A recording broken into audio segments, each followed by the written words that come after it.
Assalamualaikum dan hai semua. Selamat datang ke podcast kita hari ini. Saya Sumaya, moderator korang untuk episod kali ini yang bertajuk Hobi dan Minat.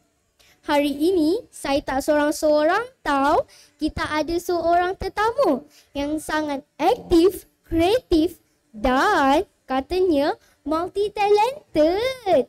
Jom kita sambut Rana.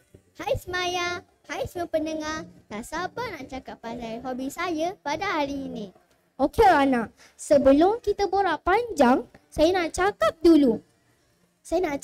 dulu tentang pendapat saya, apa maksudnya hobi dan minat. Yang saya faham tentang hobi dan minat ialah minat sesuatu perkara yang kita suka. Jadi, disebabkan minat, kita buat perkara itu berkali-kali yang dinamakan sebagai minat. Kalau awak pula Rana, apa pendapat awak? Pendapat saya, minat tu macam benda kami buat dan kami suka. Kalau hobi tu benda kami buat dan meluangkan masa lapang kita. Oh, okey. Apa hobi awak pula Rana yang awak paling suka buat? Hobi saya sekarang ialah melukis. Saya minat sangat melukis. Kreatifnya. Mesti cantik semua lukisan yang awak buat tu kan? Betul tu. Tapi Rana, macam mana awak dapat idea tu sampai awak pandai melukis? Sebenarnya, masa saya kecil, saya tengok kartun kesukaan saya. Lepas habis kartun tu, saya rasa macam nak lukis satu karakter daripada kartun tu. So, saya ambil buku lukisan saya dan pensel. Saya lukis karakter tu. Hasilnya sangat cantik. Tak sangka ramai orang suka tengok. Wah, boleh tak nanti saya tengok lukisan awak? Boleh je.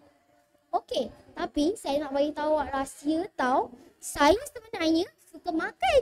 Tapi kalau jadikan hobi, habislah daya saya. Tapi tak apa. Hobi makan pun boleh. Asalkan bahagia. Tapi tak boleh lah makan banyak sangat. Nanti perut saya buncit sangat. Tapi Rana, kenapa ramai orang cakap yang hobi ni membuangkan masa? Saya rasa dorang salah faham tu. Hobi tidak membuangkan masa. Hobi tu untuk tenangkan dan rehatkan minda kita. Oh, sekarang saya faham. Okey, apa pesanan awak kepada semua pendengar yang belum ada hobi mereka lagi? Cuba je macam-macam. Jangan takut gagal. Yang penting ceria dan gembira. Okey, kita sudah sampai untuk penghujung podcast ini. Sebelum itu, terima kasih Rana kerana kongsikan semua pengalaman awak kepada saya dan semua pendengar. Terima kasih juga Semaya kerana menjumpakan saya ke podcast ini. Bestlah borak santai dengan awak Rana. Saya pun sama. Okey, kepada semua pendengar, cubalah cari hobi korang sendiri ya. Sebab dari situ, kita jumpa sisi diri kita yang lebih baik. Jumpa di episod yang akan datang. Bye.